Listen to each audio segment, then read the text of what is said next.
Happening right now, an apartment community shaken, and a killer is on the loose. New from overnight, the victim's last effort to save his own life. A high school football coach is maintaining his innocence in a recruiting investigation, but a twist in the case that has some parents and players heartbroken. And the dangerous situation that left police cars crowding this highway you see right there. Good morning to you. It's Friday, April 20th. I'm Fred Blankenship. I'm Carol Sparge. We want to start this hour with an update and your rain chances this weekend. Meteorologist Karen Minton and Severe Weather Center 2. Our weekend looks like it's going to be a 50-50 weekend. Let's start out with what's going on right now this morning. We're 59 degrees here in town. Well, coming up in 10 minutes, I'm going to show you when you can see some of the rain here in Atlanta today and tomorrow. In Channel 2 is the only place where you're going to get triple team traffic. We want to take you back to that trouble out on the west side. Yeah, I'm sorry, Fred. We're following breaking news in Cobb County. Just off of the freeway, a person struck by a vehicle. The very latest from Captain Herb Emery. All lanes blocked still on Six Flags Drive at Interstate 20. Cobb Police Fire Department continue to investigate a pedestrian possibly hit there in the area of I-20 on Six Flags Drive. Not slowing down the West Expressway yet, Mark. Six Flags is closed. Could limit your access to I-20. We have a ground crew en route. Doug Turnbull, new trouble 400. 400 northbound, an injury crash blocks the left lane at Abernathy Road as you get just north of the perimeter in Sandy Springs, Mark. Live look at Traffic Tracker 2. More units arriving on the scene now. Now 2 left lanes are blocked. Going to cause delays heading up toward Roswell. We'll check this and the rest of the rush hour again in under 10 minutes. Triple Team Traffic, Channel 2 Action News this morning. 6:02 and new from overnight, a deadly shooting that left the victim putting himself in even more danger just to get away. And Channel 2's Michael Butchner has a scary situation for witnesses at the Columbia Plaza Apartments in southwest Atlanta. Police tell us the shooting happened in an apartment building just over here. The man was found dead on the other side, and police are telling me they're having a difficult time trying to figure out what exactly happened here. I didn't hear nobody arguing, I didn't hear nobody fighting, nothing. I just heard the gunshots. Homicide investigators scoured this southwest Atlanta apartment complex overnight, searching for clues and suspects in a fatal shooting. We did locate a male victim, mid-40s, that was shot and killed on scene. Police responded to the Columbia Plaza Apartments on Westview Drive just after midnight for a report of shots fired. This resident told me she heard 3 gunshots and commotion. You heard the first shot, then you heard somebody say, no. Then I heard the second shot, no. Third shot, then I heard somebody just scream real loud. Investigators say the victim was shot at least once inside an apartment. After the shooting, he fled the apartment. Police tell us the victim then jumped from the second-story balcony, collapsed, and died. When we arrived, we saw investigators inside this apartment processing the crime scene. How it started and who pulled the trigger is still under investigation this morning. We're canvassing and trying to find witnesses to help us determine exactly what happened. It's still a little unclear. Police tell me the victim lived in this apartment complex, but they say he was shot inside of someone else's apartment. Police tell me they have no suspects or a motive. Check your time right now at 6:03 this morning. We're working to learn more about a late-night chase through 2 counties. Henry County Police crossed into Clayton County to look for a suspect. A Channel 2 Action News crew pulled up on this police activity just after 10 last night. This is in the area of I-285 and Clark-Powell Highway. Police say the suspect jumped out of a car and ran into the woods. Police aren't saying if they made any arrests. A woman carjacked at gunpoint has her Pontiac back this morning, but police are still looking for the thieves. Atlanta police recovered Tokara Wiley's car earlier this week. Last week, 2 men stole it from her outside a CVS pharmacy in southwest Atlanta. They also got away with the keys to her house. Police found the car in a Peachtree Street parking lot. And today, bells will be ringing to celebrate the nearly 2,000 new jobs coming to North Georgia. Ding, ding. Newton County plans to carry on a monthly tradition to ring a brass bell for every new job created. With the governor's big announcement Thursday of 1,500 new jobs in Newton County alone, there'll be a lot of ringing today at 3 o'clock at Stanton Springs Park. Now, more details on the jobs announcement now. Baxter International says over the next 6 years, it will build a $1 billion pharmaceutical manufacturing facility near Covington. This will bring 1,500 jobs in Newton County, another 300 statewide. The state says Baxter will get $80 million in incentives and grants, and Governor Nathan Deal says state leaders have worked 2 years on this deal, and more could be on the way. And I think this will be the beginning, hopefully, of many more biologic companies coming to Georgia.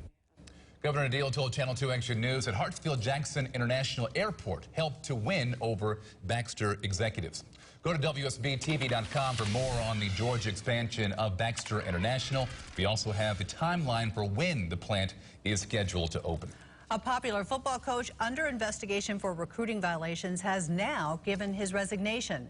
Channel 2's Sophia Choi is live at the coach's former campus, Shiloh High School in Gwinnett County, with the controversy and reasons behind his decision. Carol, the coach came here to Shiloh from North Atlanta High, and 4 students followed him here, but the coach says those students did so on their own.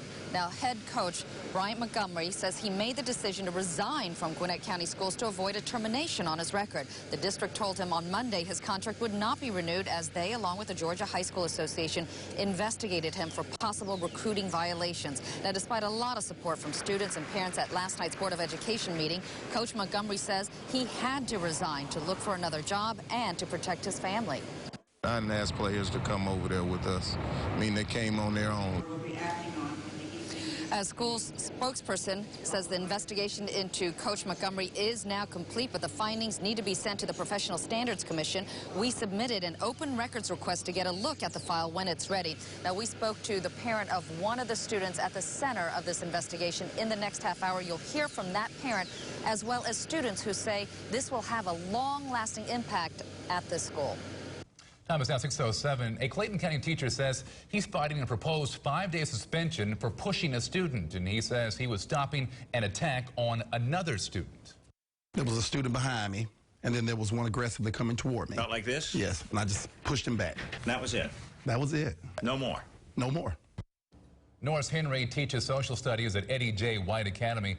A letter to Henry on school system letterhead says in December, quote, a teacher filed a complaint alleging you inappropriately pushed a student. He says that is not true, and a second incident described in the letter never happened.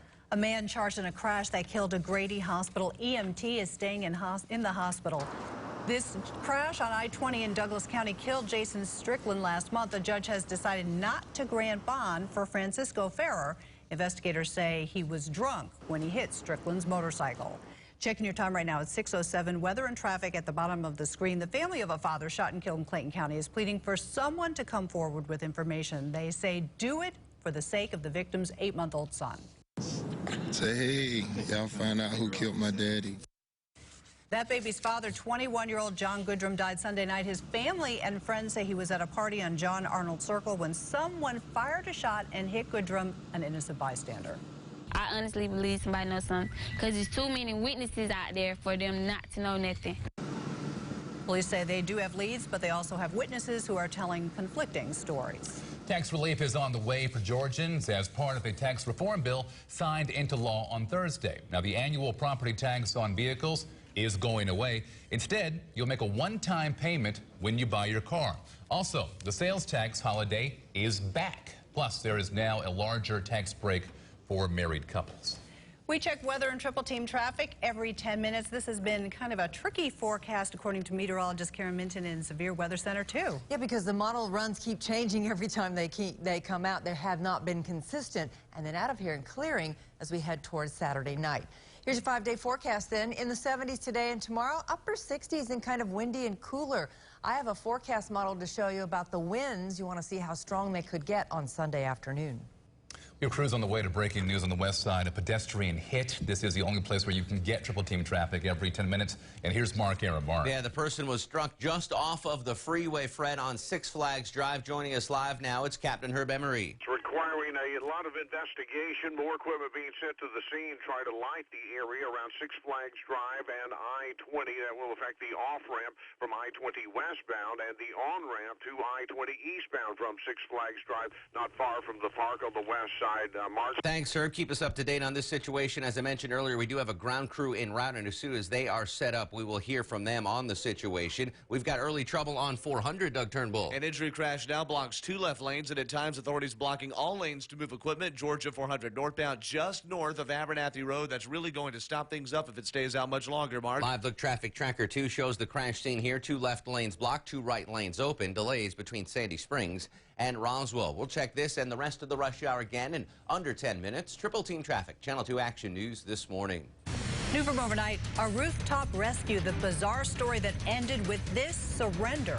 And birds flew into a Delta plane's engine and a passenger caught it on camera. What happened next? That had dozens of people living a nightmare. Plus. When she first showed me, I was like, ew, and I turned away, and I didn't want to see that because I knew it was something bad. An 11-year-old accused of sending inappropriate pictures and then shown the obscene text. The mistake her parents say the principal obviously did not notice.